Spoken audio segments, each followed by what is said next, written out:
श्री शिवाय नमस्ते दोस्तों। आज हम आपको अक्षय तृतीया का महत्व, कथा और उपाय यानी अक्षय तृतीया के दिन जो कार्य आप करते हैं उसका अक्षय फल आपको प्राप्त होता है और इस दिन बहुत अटूट जो है वो आपको धन की प्राप्ति होती है। तो अक्षय तृतीया क्यों मनाया जाता है, क्या कहानी है और क्या उपाय कर सकते हैं, तो हम जानेंगे। वीडियो को आखिरी तक देखें और चैनल को सब्सक्राइब कर लें। अक्षय तृतीया को एक बहुत ही शुभ दिन माना जाता है और इस दिन किए गए दान पुण्य का फल अक्षय होता है। इसमें एक युधिष्ठिर और भगवान कृष्ण की कहानी भी आती है। युधिष्ठिर ने भगवान कृष्ण से अक्षय तृतीया के महत्व के बारे में पूछा था और भगवान कृष्ण ने क्या बताया था। भगवान कृष्ण ने बताया कि इस दिन स्नान, दान, तप, होम और तर्पण करने से व्यक्ति को अक्षय पुण्य फल की प्राप्ति होती है। यानी जो अक्षय तृतीया के दिन हम जो दान पुण्य करते हैं उसका फल हमेशा अक्षय होता है। अक्षत का मतलब होता है, अक्षय का मतलब होता है जो कभी क्षय ना हो।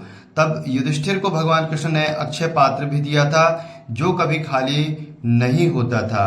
अक्षय तृतीया को आखा तीज भी कहते हैं। यहाँ इसका अर्थ कभी ना नष्ट होने वाले से है, यानी जो अक्षय है उसका कभी क्षय नहीं होता, मतलब वो कभी नष्ट नहीं होता है। तो जो अक्षय तृतीया के दिन कार्य किए जाते हैं इसलिए इसको अभुज मुहूर्त भी कहा जाता है।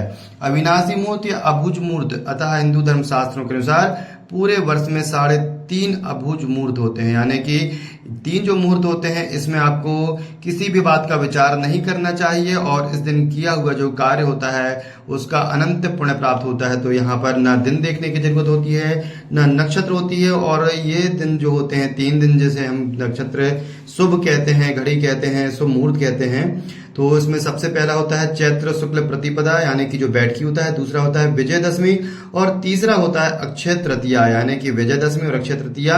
और आधा मुहूर्त जो होता है वो होता है कार्तिक शुक्ल पक्ष की प्रतिपदा को रहता है। इस तरह 3.5 अभुज मुहूर्त माने गए हैं। अभुज मुहूर्त का अर्थ होता है कि इन तिथियों के दिन पूरे दिन ही शुभ मुहूर्त रहता है, इसलिए अलग से मुहूर्त देखने की जरूरत नहीं होती है। इसी कारण ऐसी मान्यता है कि इस दिन से प्रारंभ किए गए कार्य अथवा इस दिन को किए गए दान का कभी भी क्षय नहीं होता है। यानी कि अक्षय तृतीया के दिन आप कोई भी कार्य कर सकते हैं। विशेषकर स्वर्ण खरीदना इस दिन बहुत ही लाभदायक होता है।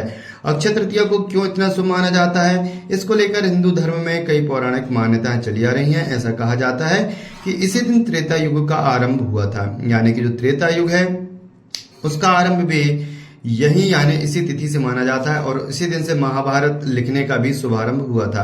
ऐसी ही अलग अलग 7 कहानियां हैं अक्षय तृतीया के बारे में और हम आपको बताने जा रहे हैं कि जिसकी वजह से अक्षय तृतीया को सबसे शुभ तिथि माना जाता है। और इस दिन शिव जी का पूजन या भगवान विष्णु का पूजन करना अति श्रेष्ठ भी माना जाता है। स्वर्ण का क्रय करना भी जो है वो बहुत श्रेष्ठ माना जाता है। पौराणिक मान्यताओं के अनुसार अक्षय तृतीया के दिन ही भगवान श्री हरि के छठे अवतार परशुराम जी का भी जन्म हुआ था, प्राकट्य हुआ था, अवतरण हुआ था।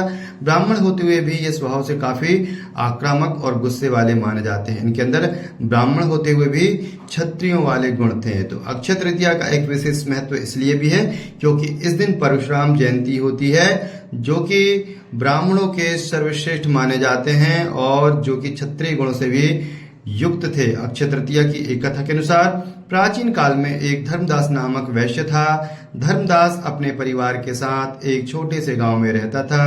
वह बहुत ही गरीब था।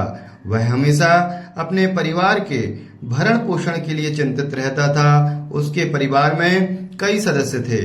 धर्मदास बहुत ही धार्मिक प्रवृत्ति का व्यक्ति था। उसका सदाचार तथा देव एवं ब्राह्मणों के प्रति उसकी श्रद्धा अत्यधिक प्रसिद्ध थी। तो यहाँ पर जो धर्मदास की कथा है वो भी इस अक्षय तृतीया के लिए प्रसिद्ध है। और जो धर्मदास था वह बहुत ही पुण्यात्मा हुआ। पहले तो गरीब था लेकिन किस प्रकार अक्षय तृतीया के दिन दान पुण्य करके वो जो है महात्मा हुआ और अनेक जन्मों तक के उसने पृथ्वी पर राज किया है।